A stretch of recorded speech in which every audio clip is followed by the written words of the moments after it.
Alors, Baïla a abordé le décalage entre l'événement et le contexte sociopolitique qui prévalait. C'est un contexte de gravité, de préoccupation qui contrastait, mais vraiment avec la dimension festive de cet événement-là. Et ça donnait l'impression que ceux qui sont les principaux collaborateurs du président n'avaient pas conscience de la gravité du moment.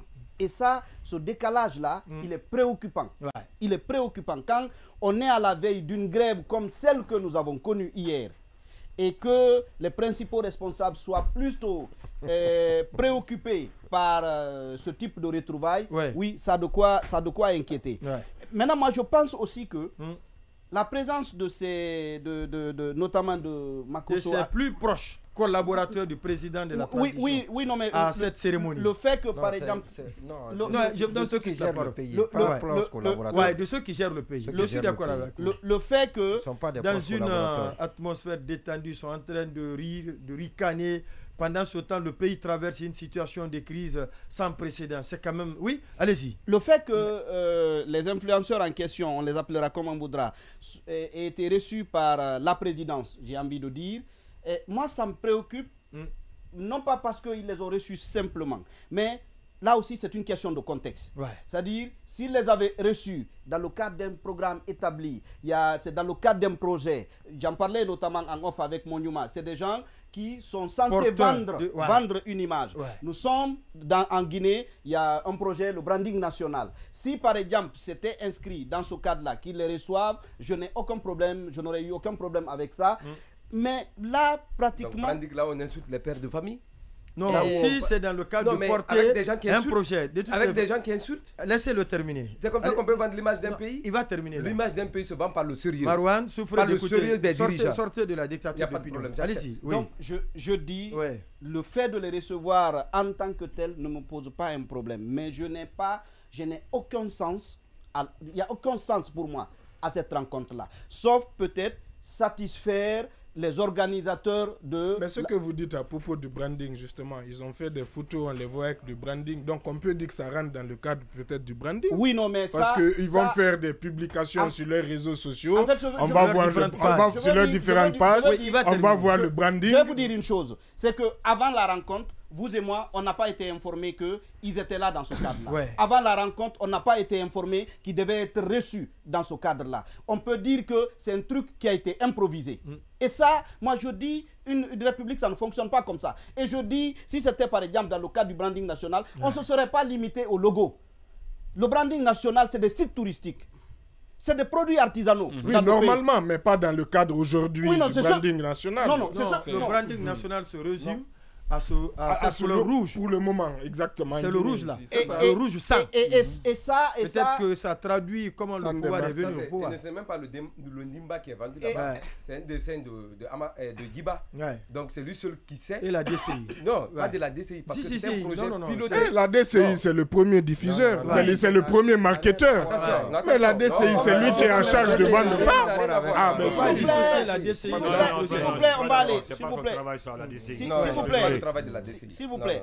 Maintenant, faire la publicité.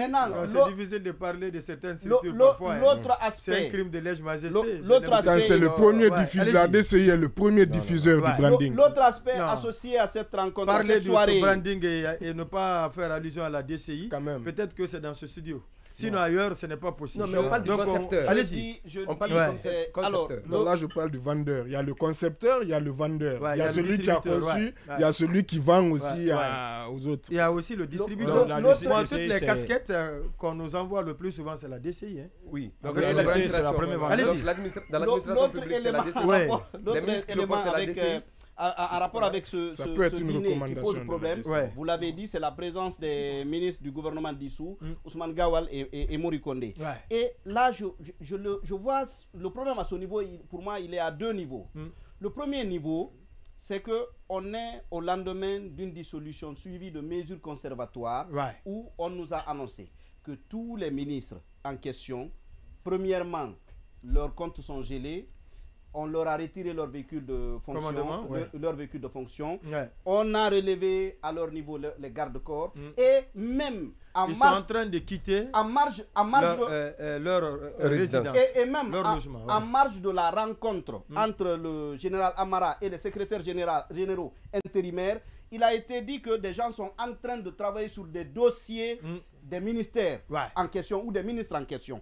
Alors que les plus proches collaborateurs du président reçoivent 2 de ses anciens ministres, alors qu'aucun rapport n'a été fait, aucun document ne nous a été présenté. J'avoue que je tire de ça qu'on est en train de nous servir du n'importe quoi. C'est-à-dire, et si vous voulez, puisque le temps nous presse, la deuxième dimension, c'est même du point de vue de Mori Kondé et de Gawal. Attends, je vais vous dire une chose. Allez-y. J'ai senti là peut-être l'inexpérience, honnêtement.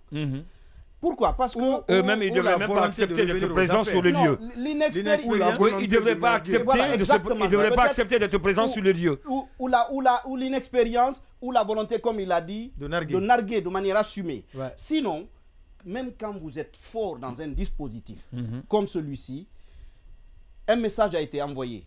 Il y a une pédagogie derrière, il y a une philosophie derrière. Non, vous devez faire en sorte de ne pas brouiller ce message-là. De ne pas brouiller ce message-là. Ils ont fait là, ils l'ont brouillé, ils l'ont dénaturé, ils lui ont enlevé toute sa substance. Que ce soit ce que nous en avons pensé, mais globalement, on y avait vu un message de fermeté, un message de rupture, peut-être le début d'une gestion peut-être empreinte de plus de rigueur, mais quand on a vu les plus proches collaborateurs du président recevoir les mêmes anciens ministres alors que rien n'a été fait, ils n'ont pas été reconduits dans le gouvernement pour au moins nous donner l'impression que rien n'est retenu contre eux, on se dit finalement que qu'est-ce qu'on ne nous a pas dit? Parce que ça ressemble à de l'enfumage, ce qui a été fait finalement. Si on vous dit, à la limite, tout le monde est mis dans le même sac, l'écrémage va être fait, mais avant même qu'on nous rende les résultats de cet écrémage, on tire quelques-uns du lot pour les mettre sur un piédestal. Voilà, le message, on ne le comprend pas. Et à quel titre ils sont là-bas, eux deux? Voilà, exactement. Mais je dis aussi que ça ne dédouane pas Ousmane Gawal et Mori Kondé, loin s'en faut.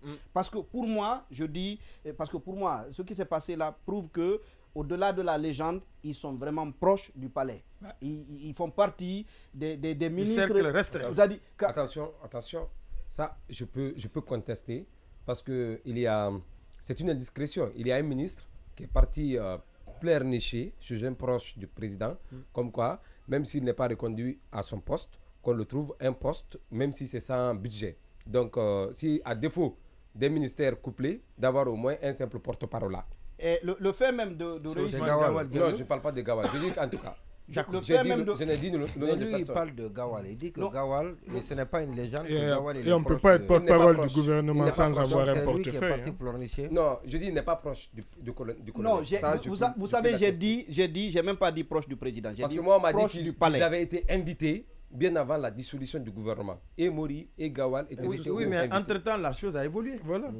On a biffé des gens de la RTG, le jour même du... Entre-temps, l'actualité a évolué. Honnêtement, il y a que avant ça, les deux... Ils peuvent aussi piéger, ils peuvent se retrouver autour de la table pour piéger les gens.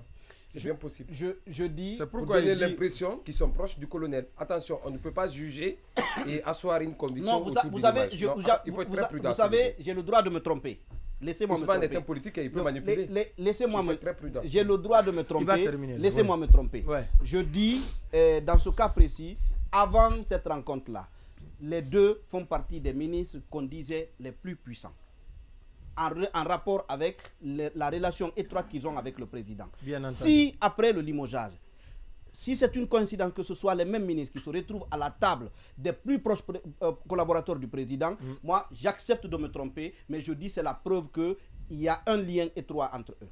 Mais je dis, c'est pas parce qu'ils ont ce lien étroit, ça dit pour moi à supposer que ce lien il existe et qu'il soit fort comme je le pense, ils auraient pu épargner le président, ils auraient pu maintenir... Être guidé par la retenue, la mesure. C'est-à-dire penser à la crédibilité du message que le président a voulu renvoyer en mettant tout le monde dehors et en prenant des mesures conservatoires. Et je disais qu'ils ne sont pas les seuls dans les États qui soient très proches d'un président et qui soient forts de la relation qu'ils ont avec le président. Mais il y en a qui maîtrisent parfaitement le président, mais dont on n'entend jamais parler. Oui, mais on m'apprend d'ailleurs que le soir du décret, parce que le décret est passé à 15h, à 21h, ils étaient encore ensemble. À 17h. C'était à 17h. Oui, non, à 15h. À 15h. À 17h. À 15h. Nous, on a commenté à 18h. Voilà, on était dans le studio. C'était en direct de la RTG. Non, c'est passé d'abord à 15h. Facebook, et puis voilà, exactement. De la DCI, avant de faire passer. Le décret est passé à 15h, nous l'avons commenté. C'était enregistré. Imaginez, donc ça sous-entend que le général Amara, il est dans la diversion. C'est pas normal. Exactement. C'est pas normal. Nous autres, le grand on est en train de nous divertir, mais qu'il sache que le palais qu'il occupe, c'est pas. C'est un bâtiment de l'État. C'est pas pour toujours, c'est momentané. C'est pas pour toujours. Vous savez, exactement. Il ne peut pas annoncer une décision, la dissolution d'un gouvernement et qu'une heure après vous vous retrouvez avec certains d'entre eux comme si rien n'était. Je pense que c'est une manière de tromper les gens. C'est ça la vérité. Comme j'ai l'habitude de le dire, je ne dédouane ni le général Amara ni Djiba Diakité. Mais je dis, pour que cela arrive, il faut aussi qu'il y ait de la part de responsabilité du président. C'est-à-dire, si c'est lui... Surtout que c'est lui qui a pris le décret de dissolution. C'est pas le général Amara. C'est lui qui l'a signé. Et c'est le CNRD qui a pris les... Est-ce que le président était au courant au moment où ceci était aux côtés du... À supposer que... On va avancer là. On avance. J'ai pas encore pris la parole. À supposer que ce soit sur le conseil, pour terminer avec vous. comme Monuma le dit, mais une fois qu'on vous a conseillé, vous avez pris l'acte, l'application, la suite de l'acte vous incombe.